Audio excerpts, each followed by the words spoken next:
Selamat pagi semuanya. Selamat pagi, Pak. Bentar ya. Iya, Bapak.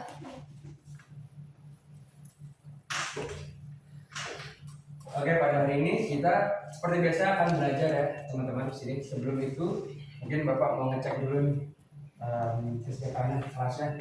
Ya, dari di sini Bapak lihat kelasnya udah rapi, bersih, bagus. Beri tepuk tangan dulu. Udah Bapak lihat rapi-rapi ya semua pakaiannya. Berarti memang siap buat belajar. Siap, Pak. Nah, di sini udah ada tertampil. Berarti di sini kita mau belajar tentang apa? Teks berita. Ya, betul sekali. Sebelumnya kita udah belajar tentang menyimak teks berita, berbicara di teks berita. Nah, sekarang kita akan fokus ke ini apa membaca. Tapi sebelum itu membaca teks berita. Sebelum itu kita mau berdoa dulu biar kita lebih siap lagi ya. Baik, Pak. Mungkin Karen bisa ya, berdoa untuk teman-teman. Bersiap doanya. Doa selesai. Oke, sekarang Bapak mau cek kehadiran. Siapa yang hadir hari ini? Hadir semua. Hadir semua ya? Iya. Hebat, mantap. Hadir semua. Oke. Nah, ini dia misi utama kita, masuk tujuan pertama tujuan pelajaran kita, menganalisis informasi berupa gagasan, pandangan, arahan, dan atau pesan dari teks berita tersurat tersirat. Sebagai sasaran menemukan makna yang tersurat, jelas, terlihat, dan tersirat nasional yang tersembunyi. Gitu ya. Oh, iya, Pak. Di sini ada yang mau ditanyakan? Tidak. Ya, nanti kita akan lebih dalam lagi ke materinya. Baik, Pak. Nah, coba saya mau mungkin Nanda baca yang tebalnya aja dulu. Yang tebal. Teks yang tebal. Teks berita merupakan teks yang berisi segala peristiwa yang terjadi di dunia. Nah, betul sekali. Jadi karena dia peristiwa yang terjadi di dunia, maka dia adalah teks yang berupa fakta ya. Ya, Pak. Biasanya kita ketemu berita di mana sih? Di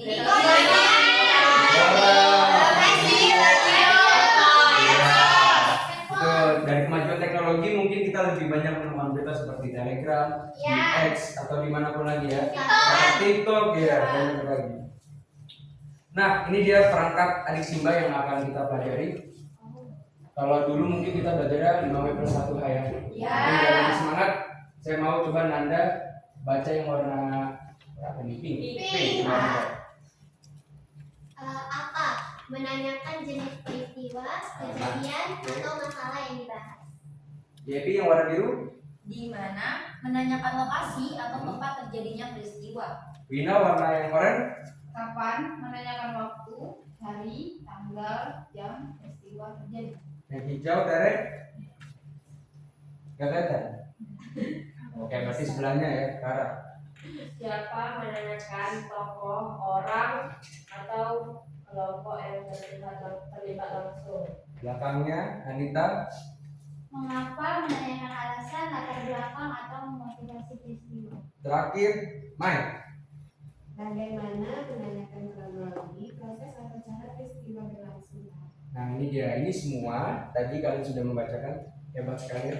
Dan semua ada di berita. Struktur berita tuh harus ada ini semua. Adik Simba. Ini adalah akronimnya apa, di mana, kapan, disingkat Adik Simba. Nah ini dia ada contoh berita. Saya kasih waktu kalian 5 menit untuk membaca beritanya. Jadi cuma nggak beda. Oke ini. Oke, kita akan menentukan struktur adik Simba dari berita singkat ini. Oke, kita coba sama-sama ya. Analisis fakta ya. Pertama yang warna ungu, habis ini pink. Oh. Dia adalah apa? Meraih juara pertama dalam ajaran robot internet gitu.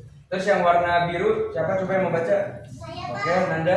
di mana itu terjadi Ya, di di- Tokyo ya, betul. International Forum. Kapan? Di mana dia? Kapan? Kapan waktunya? Ya, waktunya jam. Jumat, tanggal 12 Juni 2026. Selanjutnya Hanita yang warna hijau.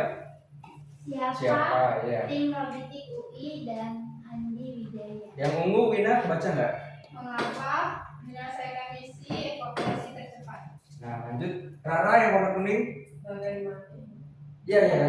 Bagaimana riset AI selama 2 tahun mengalahkan simulator lain? Nah, betul sekali teman-teman. Jadi memang di berita itu sesingkat apapun atau sepanjang apapun harus ada unsur adiksi. Jadi harus ada unsur ini semua gitu. Baru bisa menulis berita yang baik. Ada yang ingin tanyakan? Tidak. Yakin? Yakin. Oke, kita lanjut. Ini dia struktur berita. Ya, sebenarnya simpel aja. Kepala, tubuh, sama ekor. Kepala ini biasanya judul, lalu ada tera. Terus kalau tubuh berita ini adalah isinya. Nah, terus ekor biasanya tuh adalah hal-hal yang biasanya kalau nggak ada ya nggak apa-apa. Jadi ada gambar gunting itu nggak apa-apa. Kenapa? Opsional. Opsional. Biasanya tuh isinya menandakan kelanjutan gitu. Lalu juga menandakan kalau misalnya kalian wawancara narasumber itu harapan narasumber berkaitan dengan beritanya gitu. Nah ini penyusunannya nih kalau nanti kalian dia kepala berita ada apa, di mana, kapan, siapa, terus kemudian ada mengapa, bagaimana gitu. Menjawab fakta-fakta paling besar, menjelaskan proses analisis dan fakta. Ini konteks ekstra atau kutipan tambahan. Jadi nggak begitu penting. Dari sini ada yang mau ditanyakan? Yakin? Yakin. Nah ini dia, kita akan melakukan pekerjaan karena kalian sudah pada paham semua. Dari berdasarkan tugas kalian sebelumnya, Bapak sudah memberikan kelompok dan ini sudah kalian kelompoknya sudah dibagi-bagikan. Yang pertama ada kelompok 1 yang nilainya memang kurang, tapi kalian nggak boleh untuk saling membuli ya, walaupun kurang atau yang pintar gitu. Harus saling mengajari. Nah yang ketiga di salah satu ini ada beritanya buat yang kurang mahir, lalu ada KKPD-nya. Baca beritanya, kita akan menentukan unsur adiksi limba. Baik Pak. Yang ini, nah yang ini. Oke, kelompok 1 ini. Kelompok 2 dan kelompok 3. Bapak akan lebih mengutamakan yang kelompok pertama karena memang dia membutuhkan untuk diajari ya. Nanti kan salah satu maju sama ini ada kalau mau baca berita ya boleh. Salah satu nanti salah satu maju dari apa yang bebas ini ada kalau mau baca berita boleh.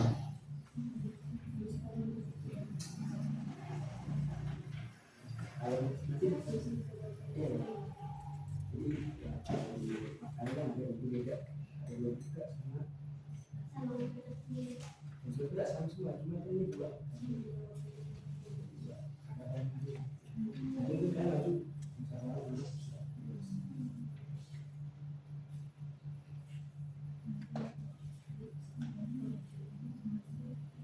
mana udah selesai? Oke, selesai? Bacakan aja sudah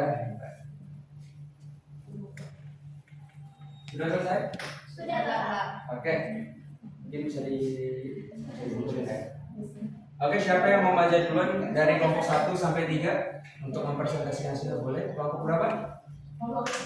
Kelompok 1. Oke, teman-teman, berhenti dulu Indonesia, berhenti dulu diskusinya. Kelompok 1 mau mempresentasikan hasil mereka.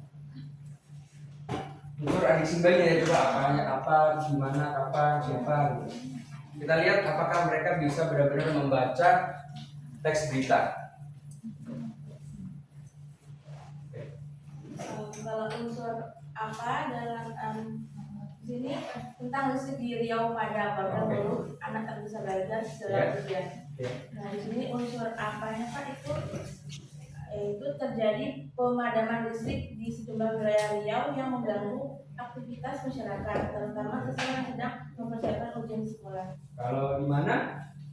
Mana itu di wilayah Riau, khususnya Kota Pekanbaru dan daerah Bina Widya yang turut terdampak pemadaman listrik. Kapan? Pada Jumat 22 Mei 2026 sekitar pukul 18.50 WIB. Siapa? Itu warga Riau yang terdampak. antara lain Raja Hendra dan Abdul Hadi, serta para siswa yang akan mengikuti ujian sekolah. Lanjut, mengapa? Mengapa itu? Karena terjadi gangguan pada sistem kelistrikan yang menyebabkan pemadaman listrik di sejumlah wilayah Sumatera, termasuk Riau. PLN menyebut gangguan tersebut berkaitan dengan transmisi listrik. Bagaimana?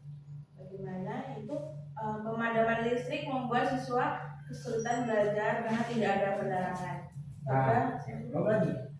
Lagi. Ada Pak.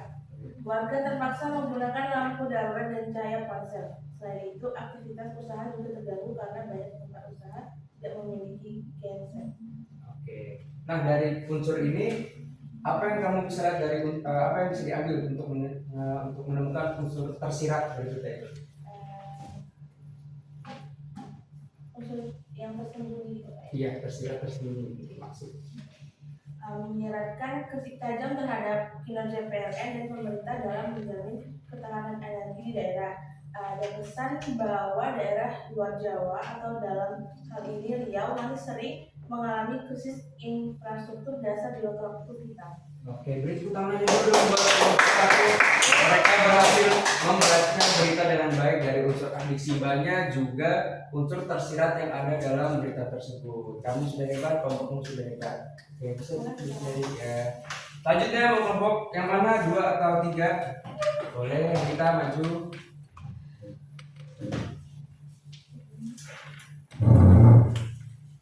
Dibaca dulu judul beritanya.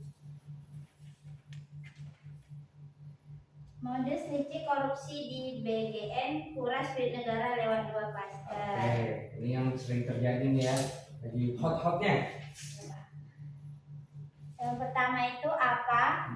Terungkapnya dugaan korupsi dalam tata kelola program MBG di Badan Ujian Nasional dengan 2 modus utama atau 2 klaster korupsi. Lalu di mana disampaikan di Gedung Bundar Kejaksaan Agung Jakarta.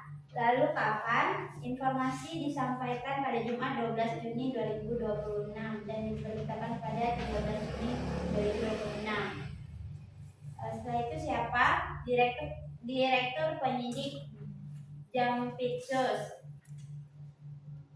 Selanjutnya mengapa? Karena diduga terjadi penyalahgunaan anggaran negara dalam program MBG melalui praktik jual beli, titik dapur SPPG serta penyimpangan dalam penggadaan barang dan jasa merugikan keuangan negara. Lalu yang terakhir bagaimana? Korupsi dilakukan melalui 2 klaster. 1. Jual beli titik dapur stasiun pelayanan pemenuhan gizi atau SPPG. 2. Penggadaan barang dan jasa. Oke, beri tepuk tangannya. Jawabannya benar juga, berarti kelompok 2 sudah bisa membaca berita yang lumayan panjang karena memang beritanya lumayan panjang dibandingkan kelompok 1. Ayo lanjut lagi, yang terakhir. Boleh dua. Boleh, dua, boleh. Pak. Ya. Pertama dulu ya. Jadi teks pertama itu judulnya 5 tuntutan demo BUI dari turunkan harga BBM hingga stop MBG. Ya. Jadi Pak, unsur apanya, apa itu kan apa yang dilakukan di berita tersebut. Jadi apa itu Pak? Aksi demonstrasi yang dilakukan oleh BEM UI bersama aliansi mahasiswa dari berbagai kampus untuk menyampaikan 5 tuntutan kepada pemerintah. Oke. Lalu di mana lokasi itu terjadi? Di kawasan Bundaran HI atau Hotel Indonesia Jakarta Pusat. Oke. Dan kapan peristiwa itu terjadi? Itu pada Jumat 12 Juni 2026. Masa mahasiswa mulai berkumpul sekitar pukul 10 Pak. Oke, lanjut.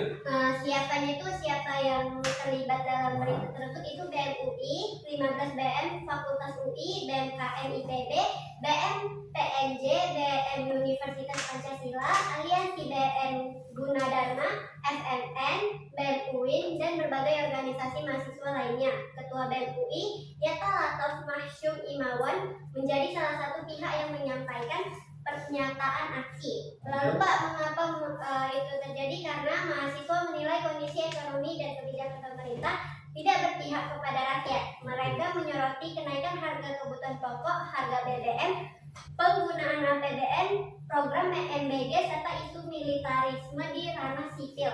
Lalu bagaimana peristiwanya itu Pak? Jadi peristiwanya itu demonstrasi dilakukan dengan mengerahkan lebih dari 1.000 mahasiswa yang menyampaikan 5 tuntutan utama, yaitu yang pertama itu menghentikan pemborosan APBN, yang kedua menurunkan harga kebutuhan pokok dan BBM. Yang ketiga, menghentikan program MBG Oke. dan pembangunan koperasi Desa Merah Putih. Yang keempat, menghentikan militerisme di ranah sipil. Dan yang terakhir, yang kelima, mendesak Presiden panjang Pak. Lanjut aja unsur tersembunyi. Unsur tersembunyinya itu Pak, dia ini ada 2 berita ini melaporkan aksi demonstrasi BEM Betul. mahasiswa yang tadi yang membawa 5 tuntutan, diantaranya menurunkan harga BBM, menolak Oke, pokoknya 5 tuntutan. Iya, Pak. Terima kasih Nanda, hebat sekali mungkin. Caca, Ini beritanya. Oke Pak, jadi di sini berita yang kedua itu demo BEM UI ini 5 tuntutan mahasiswanya. ya, jadi beritanya sama ya. Cuma ini Beritanya 5 tuntutannya, Pak. Bedanya apa? Bedanya di sini itu pada aspek evaluasi ekonomi secara umumnya, Ya, terus memberikan sorotan tajam pada program spesifik pemerintahnya Pak. betul. Jadi mereka diberikan berita yang berbeda dan mencari adik simba lalu perbedaan dari berita tersebut. Iya. Beri tepuk tangan dan semua orang ini sudah mampu membaca teks berita dengan baik. Selamat Duduk. boleh duduk Pak. Iya. Oke teman-teman, pembelajaran kita sudah sampai di akhir. Bapak mau nanya nih, tadi kalian sudah belajar tentang apa aja?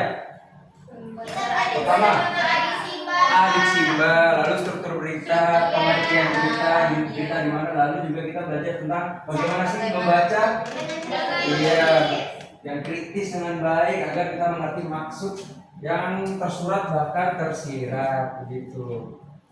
Nah, gimana pembelajaran hari ini? Apakah menyenangkan?